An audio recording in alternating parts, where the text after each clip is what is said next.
Okay, सो Avengers doomsday से related मुझे काफी ज्यादा कमेंट सेक्शन में क्वेश्चन देखने मिल रहे थे, इसलिए मैंने सोचा क्यों ना इस पर एक रैंडम क्वेश्चन का एक एपिसोड कवर कर लिया जाए। तो चलो अब फर्स्ट क्वेश्चन से शुरू करते हैं। Who are Latverian witches? अब याद है जब डॉक्टर डूम का फर्स्ट अपीयरेंस हुआ था, तब काफी सारे सुपर फैंस ने इस बात को नोट किया था कि डूम का जो मास्क है वो काफी ज्यादा सिंपल लग रहा है, और तब सबने ये बात मान लिया था कि ये फर्स्ट लुक है, इसलिए चीजें सिंपल है। बट कुछ दिन पहले जो कॉमिक कॉन का इवेंट हुआ था, उसमें पता चला कि ये डूम नहीं बल्कि लेटवेरियन विच है। ये बेसिकली कुछ फीमेल विचेस होगी जो डॉक्टर डूम के ऑर्डर्स को फॉलो करने वाली है।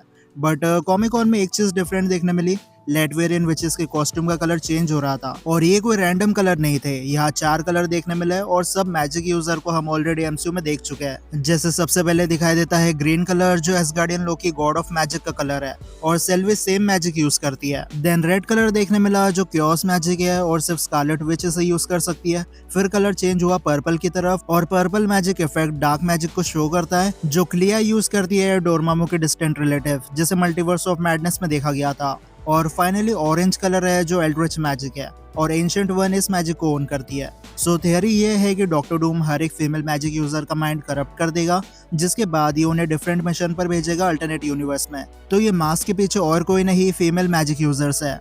How doctor Doom stop Thor hammer? अब डॉक्टर डूम भले कितना पावरफुल क्यों ना हो, आखिर में वो एक इंसान ही है, इसलिए फिजिकल स्ट्रेंथ वाइज वो कभी थॉर जैसे गॉड को बराबरी की टक्कर नहीं दे सकता। बट अगेन डॉक्टर डूम एक मैजिक यूजर है। बेसिकली डूम ने स्टॉर्मब्रेकर को अपने स्ट्रेंथ से नहीं बल्कि मैजिक से रोका था। डूम ने यहाँ एनर्जी एब्जॉर्प्शन और एंटी मैजिक स्पेल कास्ट किया होगा, जिसकी वजह से थॉर के अटैक की सारी फोर्स वही न्यूट्रलाइज हो गई।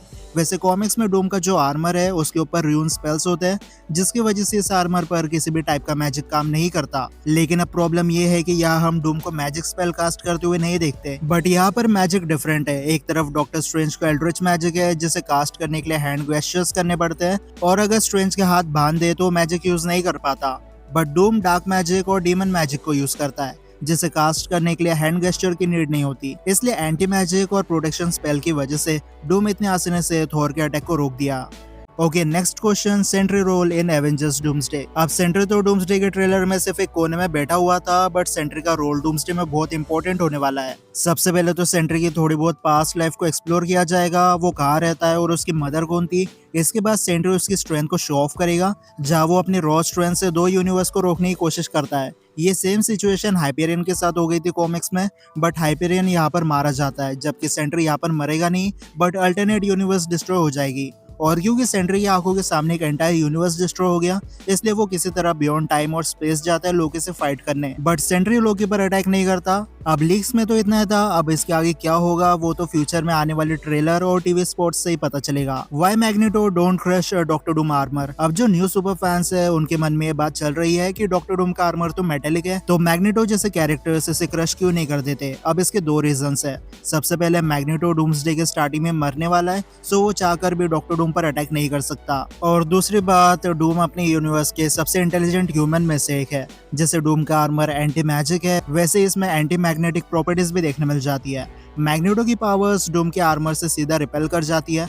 टेक्निकली डूम के सामने मैग्नेटो पावरलेस हो जाता है, क्योंकि उसकी पावर डूम का आर्मर न्यूट्रलाइज कर देता है। ट्रेलर में जो यूनिवर्स डिस्ट्रॉय हुआ क्या वो सैम रैमी का था? अब सिनेमा कॉन इवेंट में ये चीज कंफर्म हो चुकी है कि टोबी वर्जन मूवी में अपीयर होने वाला है, बट कुछ महीनों पहले से ये लीक्स कंटिन्यू आ रहे हैं कि टोबी वर्जन का यूनिवर्स डूम्सडे के स्टार्टिंग में डिस्ट्रॉय हो जाएगा। अब इनकर्जन में 2 यूनिवर्सेस की अर्थ एक दूसरे से हिट करती है। अब इनमें से एक अर्थ का डिस्ट्रॉय होना पक्का होता है, बट किस्मत अगर बहुत ही बुरी हुई तो दोनों यूनिवर्स की अर्थ डिस्ट्रॉय हो सकता है। बट टोबी वर्जन की फाइट वोल्वरिन के साथ होने वाली है। सो जहाँ एक तरफ स्पाइडरमैन और वोल्वरिन फाइट में बिजी हो गए, वही दूसरी तरफ मैग्नेटो और कुछ लो लेवल एक्समैन उस वेपन को एक्टिवेट करेंगे, जिससे अल्टरनेट यूनिवर्स की अर्थ डिस्ट्रॉय हो जाए। और इस सीन में जो दिख रहा है वो 100% टोबी यूनिवर्स है, जिसे वो प्रोटेक्ट नहीं कर पाता, बट इसी के चलते मैग्नेटो और कुछ म्यूटेंट्स की भी यहाँ पर डेथ हो जाती है। What happened with Kang? अब जब से कोर्ट ने जोनाथन मेजर्स को गिल्टी डिक्लेयर किया है, उसके बाद ना सिर्फ मार्वल ने सिर्फ मेजर्स को फायर किया, बल्कि कैंग डायनेस्टी का इतना बड़ा प्रोजेक्ट भी कैंसिल कर दिया। और कहानी की दूसरी साइड ये है कि जितना मार्वल ने सोचा था उस लेवल की अटेंशन कैंग को नहीं मिली। पहली बात तो इसे ठीक से अडेप्ट ही नहीं किया। कैंग एक टाइम ट्रेवल बेस्ड कैरेक्टर है, पर एंटमैन 3 में एक भी बार वो टाइम ट्रेवल नहीं करता। जब से ये एंटमैन के हाथों मारा गया है, उसके बाद से सुपर फैन समझ गए कि कैंग थैनोस जितना बड़ा थ्रेट नहीं लग रहा। अब मार्वल चाहते तो कैरेक्टर को रिकास्ट कर सकते थे, क्योंकि कैंग वेरिएंट की कोई कमी नहीं है, बट एंटमैन 3 के नेगेटिव रिव्यूज और जो मार्वल ने कैंग डायनेस्टी का फर्स्ट ड्राफ्ट रिलीज किया था, जिसे मैंने इस वीडियो में कवर किया है, वो ज्यादातर फैंस को पसंद नहीं आया। इनफैक्ट आप इस वीडियो के कमेंट सेक्शन में जाओगे तो वहाँ भी सुपर फैंस इस स्टोरी से सेटिस्फाइड नहीं थे। और अगर कैंग डायनेस्टी फ्लॉप होती तो मार्वल के फ्यूचर प्रोजेक्ट्स भी काम नहीं करते, और इतना बड़ा रिस्क लेने से तो अच्छा है कि डॉक्टर डूम का कैरेक्टर ही ले आओ। आरडीजे की वजह से इस कैरेक्टर को और भी ज्यादा पॉपुलैरिटी मिली, और अगर कल को डूम्सडे सुपर फैन की उम्मीदों पर खड़ी नहीं भी उतरे, उसके बाद भी डूम्सडे इतना रेवेन्यू जनरेट कर लेगी कि उसे फ्लॉप नहीं बोला जाएगा। पर अब कैंग की स्टोरी को ऐसे डस्टबिन में फेंक नहीं सकते, इसलिए डूम्सडे में एक फ्लैशबैक हो सकता है जहां डॉक्टर डूम सारे कैंग वेरिएंट्स को अपने मैजिक से मार देगा। और अब ये पॉसिबल भी लग रहा है, क्योंकि जो बंदा थॉर को ओवरपावर कर सकता है वो कैंग को भी मार सकता है। स्टीव रॉजर्स को थॉर का आर्मर क्यों नहीं मिला? अब बहुत सारे सुपर फैंस एंड गेम से लेकर आज तक कंफ्यूज है कि जब जेन फोस्टर ने हैमर को लिफ्ट किया तब थॉर का आर्मर उसे मिल गया, लेकिन जब स्टीव रॉजर्स ने हैमर उठाया तब उसे कोई आर्मर नहीं मिला।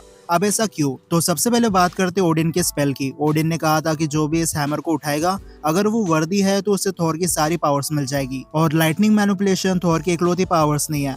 लव एंड थंडर में हमने देखा कि थॉर अपने विल पर आर्मर बना सकता है, और सेम कहानी जेन फोस्टर और कैप्टन अमेरिका के साथ है। जेन फोस्टर की एज सच पहले कोई सुपर हीरो आइडेंटिटी नहीं थी, इसलिए जब पहली बार म्यूनियर ने जेन को पावर्स दी तब आर्मर अपने आप बन गया, और फिर जेन ने कभी इस आर्मर को अबॉर्ड नहीं किया। वही दूसरी ओर कैप्टन अमेरिका और विजन दोनों म्यूनियर को यूज कर चुके हैं। इन्हें थॉर की पावर्स मिली, बट उन्हें उस स्पेसिफिक सिचुएशन में एसगार्डियन आर्मर की कोई नीड नहीं थी, इसलिए उन्होंने आर्मर जनरेट नहीं किया। बट अगर विजन और कैप के सामने थ्रेट लेवल काफी ज्यादा बड़ा हो तो म्यूनियर खुद से ही इनके विल के अगेंस्ट में जाकर आर्मर बना देगा। इसलिए ओवरऑल ये म्यूनियर की यूजर पर कम्प्लीटली डिपेंड करता है कि उसे आर्मर चाहिए या नहीं। लेकिन इसी के साथ आज के रैंडम क्वेश्चंस यही खत्म होते हैं। सो अब मैं मिलता हूँ आपसे अगले वीडियो में, तब तक गुड बाय।